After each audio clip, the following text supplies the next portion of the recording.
Bonjour chers élèves, aujourd'hui nous allons terminer avec notre leçon qui a pour thème, mais qui a pour titre, la cession à l'indépendance de la Côte d'Ivoire. Il faut dire que la GFCN rappelle que nous allons faire, nous avons déjà vu la première partie, et la première partie nous a parlé de la phase de l'espoir. La phase de l'espoir qui part de 1944 à la conférence lors de la conférence de Brazzaville à 1946. Et la deuxième partie de cette leçon que j'ai eu à traiter le lundi dernier, nous avons évoqué, n'est-ce pas, la phase de répression, ce qu'on appelle la phase brutale. Et cette phase, n'est-ce pas, court de 1947 à 1950. Alors, pourquoi phase brutale? Parce que au cours de cette période, il y a eu des mouvements, il y a eu des révoltes, et il y a eu des arrestations des leaders du PDCI qui ont été arrêtés. Et parmi ces leaders arrêtés, on parlait de Mathieu Ekra, de Jean-Baptiste Moquet et consorts. C'était au nombre de 8 la dernière fois que je vous ai dit. Mais pourquoi les leaders du PDCI étaient arrêtés? Ces leaders étaient arrêtés tout simplement parce que le PDCI était allié au Parti communiste français. Et vous le savez, en 1947, on a fait le cours en 1947, étant à une période où la guerre froide ou bien la rivalité capitaliste communiste faisait rage. Alors, tous les communistes des gouvernements belges, français et anglais étaient chassés.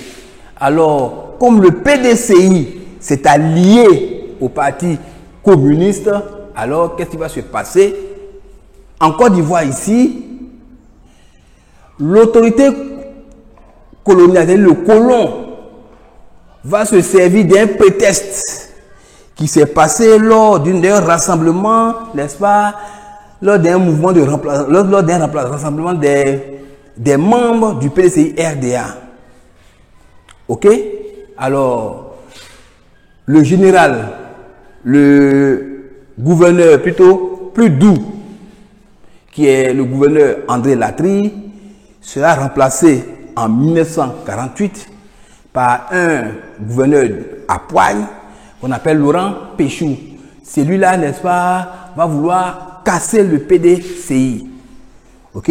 Alors la dernière fois, nous avons vu et les mouvements qui s'en ont suivi, n'est-ce pas, partout en Côte d'Ivoire, il y a eu des révoltes à Bassam, des marches des femmes sur Grand Bassam pour demander la libération, n'est-ce pas, de leur mari. Il y a eu également des mouvements de grève à Daloa, à Séguéla, à Dimogro, même je l'ai dit la défense, même où le secrétaire de section du PDCI RDA, Koné-Samba Ambroise, a été arrêté et emprisonné à Dimogro. Aujourd'hui, nous allons voir la dernière partie de notre leçon qui est la phase de collaboration et la marche vers l'indépendance. Et dans cette dernière partie, nous allons développer 3 points. Le premier point, nous allons parler de quelques actes de collaboration. Le deuxième point, nous allons évoquer la loi cadre. Et enfin, le dernier point, nous allons évoquer la communauté franco-africaine. Alors, pourquoi dit-on, ou bien cette phase est dénommée phase de collaboration? Pourquoi? Alors, phase de collaboration, ça je vous explique, hein, phase de collaboration, parce que le PDCI, avec son leader Houphouët-Boigny, ont fait un changement tactique. Pourquoi un changement tactique? Tout à l'heure dans le rappel, je vous ai dit, le PDCI était allié au Parti communiste. C'est ce qui lui a valu, n'est-ce pas, les arrestations de ses leaders à Grand Bassam. Ok? Alors, Houphouët-Boigny, en homme sage, va changer de politique. Il va, n'est-ce pas, il va, comment dirais-je, le terme, je cherche le terme, il va rompre très bien ses relations avec le parti communiste. On parle de quoi? De désapparentement. Donc, si on vous demande qu'est-ce que le désapparentement, c'est la rupture des relations entre le PDCI et le parti communiste français. Alors, à l'issue de cette rupture, il y aura bien évidemment quelques actes de collaboration que nous allons citer. Le premier acte de collaboration, n'est-ce pas, c'est l'arrivée en Côte d'Ivoire le 5 février 1951 de François Mitterrand, qui va inaugurer le port d'Abidjan avec le député Félix Houphouët-Boigny, n'est-ce pas? Le deuxième acte de collaboration, je vais évoquer ici la libération des prisonniers de Grand Bassam le 30 mars 1952, après des années d'incarcération, c'est-à-dire après des années d'emprisonnement. Alors voilà, la tactique de Houphouët-Boigny ici a marché. Lorsque le président ou bien le député Houphouët a rompu ses relations avec le Parti communiste français, alors il a commencé à collaborer avec l'administration coloniale et même avec les autorités de la métropole.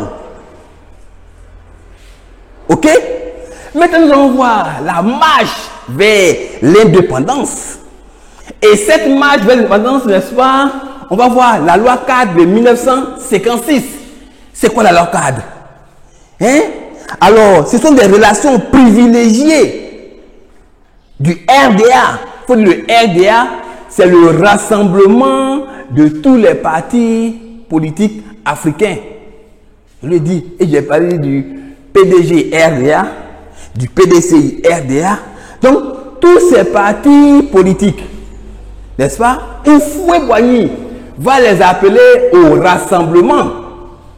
Je l'ai évoqué déjà dans la première partie, lorsqu'on faisait la phase de l'espoir, on a vu la création du RDA.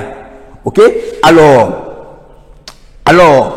dans cette marche à l'indépendance, n'est-ce pas, la loi cadre, n'est-ce pas, sera écrite par le français Guy Mollet et le député Houphouët-Boigny.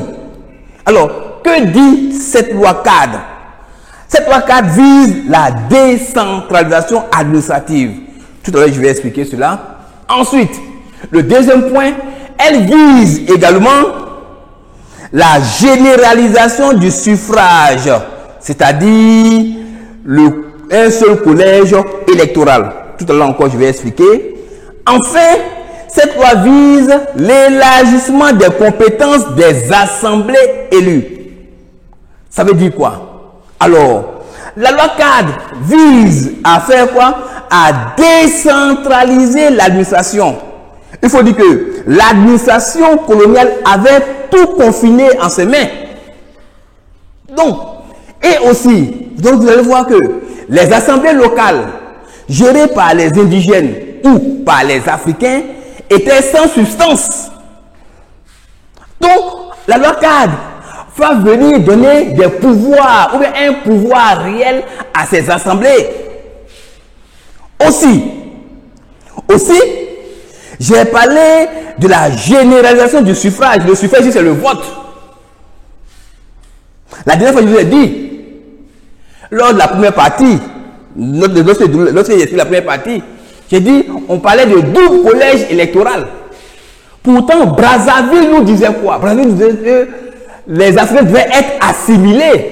Si on est assimilé, si on est même chose, si on a la société française, on ne peut pas, n'est-ce pas, avoir un double collège électoral. C'est-à-dire, lors des votes, les Blancs ont leur collège électoral, on vote à part, les Noirs votent à part. C'est pas ça. Alors, la loi cadre vient supprimer cela et instaurer un collège, un suffrage unique, c'est-à-dire un collège électoral unique. Ok? Aussi, un conseil de gouvernement a été institué dans chaque territoire. Tout ça, c'est pour parler de la décentralisation.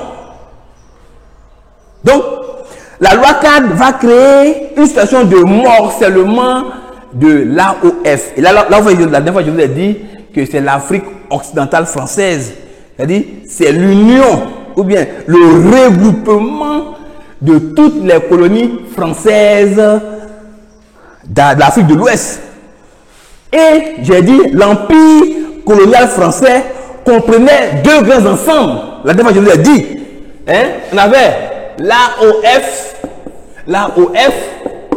et on avait l'AEF. Tous on parle de l'empire colonial français. Ok? Donc l'AOF c'est l'Afrique, Afrique occidentale française, et la capitale était à Dakar. La capitale était à Dakar. Dakar, c'est au Sénégal. Ok? Et l'AEF, c'est l'Afrique équatoriale française. N'est-ce pas? La capitale de l'AEF était à Brazzaville. Brazzaville, ce n'est rien d'autre que le Congo. Brazzaville, le pays du président Sassou Nguesso. Donc, l'AEF rassemblait toutes les colonies françaises de l'Afrique centrale. Et l'AEF rassemblait toutes les colonies françaises de l'Afrique de l'Ouest. Ok. Alors, nous allons aborder le dernier point, n'est-ce pas, de notre dernière partie. On parle de la communauté franco-africaine. C'est quoi la communauté franco-africaine? D'abord, qu'est-ce que la communauté franco-africaine? C'est quoi? Alors, le général de Gaulle, après la Seconde Guerre mondiale, est parti. Alors, la France va faire appel au général de Gaulle, après changer les institutions françaises. Alors, la France va changer de constitution. On va parler de la 5e République. Ok? La 5e République instaurée, cette République va, dans ses institutions, va intégrer l'indépendance progressive des États africains ou des colonies africaines. Ok? Alors, De Gaulle revient au pouvoir. Il va demander aux Africains. Et il faut dire que la communauté franco-africaine a été mise en place en 1958. Alors, le général De Gaulle va demander aux Africains, lors de la communauté franco-africaine, est-ce que les Africains vont vouloir leur indépendance tout de suite et maintenant? Alors, certains pays africains, ou bien un pays africain, à l'occurrence la Guinée de Sékou Touré, va refuser la communauté franco-africaine. Et la Guinée de Sékou Touré va accéder à son indépendance immédiatement. Pourtant, cette communauté, n'est-ce pas, apporte des changements. Le premier changement n'est rien que les territoires d'outre-mer deviennent des territoires autonomes, libres dans la gestion de leurs affaires, mais toujours fédérés à la France. C'est-à-dire, on a une autonomie. Quand on parle des territoires d'outre-mer, on parle des territoires qui ne sont pas de la métropole, qui ne sont pas installés à la métropole. Ce sont des territoires qui sont loin de la métropole. Ok, on parle des territoires d'outre-mer. Deuxième point, la France aurait encore la main dans la politique étrangère, c'est-à-dire la métropole acceptait de perdre, n'est-ce pas, quelques pouvoirs, on donner quelques pouvoirs aux colonies, mais les pouvoirs essentiels étaient encore dans la main de la métropole. Ou bien, quels sont ces pouvoirs-là? On avait la politique étrangère qui était encore gérée par la France, la politique militaire gérée encore par la France, la politique monétaire et économique gérée encore par la France, l'enseignement supérieur, les télécommunications, la justice et l'organisation des transports extérieurs sont gérés par la métropole. Et les républiques autonomes bénéficieraient du soutien financier de la France. Ça, c'est un. Et la dernière partie, les citoyens seraient égaux, quelle que soit leur origine et leur religion. Alors, donc, ça veut dire c'est une marche progressive vers l'accession à l'indépendance, puisque la métropole maintenant, n'est-ce pas, cédait quelques leviers et octroyait certains pouvoirs aux colonies. Et à 7, comme je l'ai dit tout à l'heure, à 7 communautés, Sékou Touré a dit non. Nous, avec le président Félix Houphouët-Boigny, la Côte d'Ivoire a accédé progressivement à l'indépendance. La Côte d'Ivoire a accepté de rentrer, n'est-ce pas, dans la communauté, ou bien d'adopter la communauté franco-africaine à 99% lors d'un référendum organisé en 1958. Ok? Et avec la Côte d'Ivoire, certains pays comme le Sénégal, le Soudan français, qui est actuellement le Mali, quand on parle du Soudan français, c'était l'ancien nom du Mali, qui est actuellement le Mali. Tous ceux-là, avec Modibo Keïta, ont accepté, n'est-ce pas, de rentrer dans la communauté. Et Houphouët-Boigny, de son côté, partisan de la communauté avec la France, qu'est-ce qu'il a dit? Va créer en mai 59 le Conseil de l'Entente. Avec certains pays comme la Haute-Volta, qui est l'ancien nom du Burkina Faso, le Niger, le Dahomey, qui est l'ancien nom du Bénin. Ça va? Et Houphouët-Boigny, avec les autres chefs d'État, n'est-ce pas, du Conseil de l'Entente, demande le 3 juin 1960 le transfert des compétences. C'est-à-dire, ils vont demander à la France, n'est-ce pas, de nous donner tous les leviers de notre souveraineté.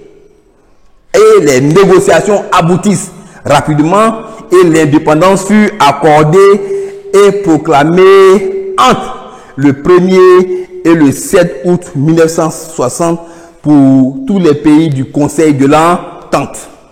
Voilà un peu ce que nous pouvons dire sur la cession de la Côte d'Ivoire à l'indépendance. Alors, j'aimerais faire un bref tour. Peut-être que vous allez vous demander, mais monsieur, on nous dit que la Côte d'Ivoire a accédé à l'indépendance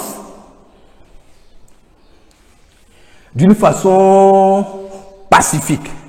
Oui, mais on a assisté, n'est-ce pas, dans une partie à des révoltes.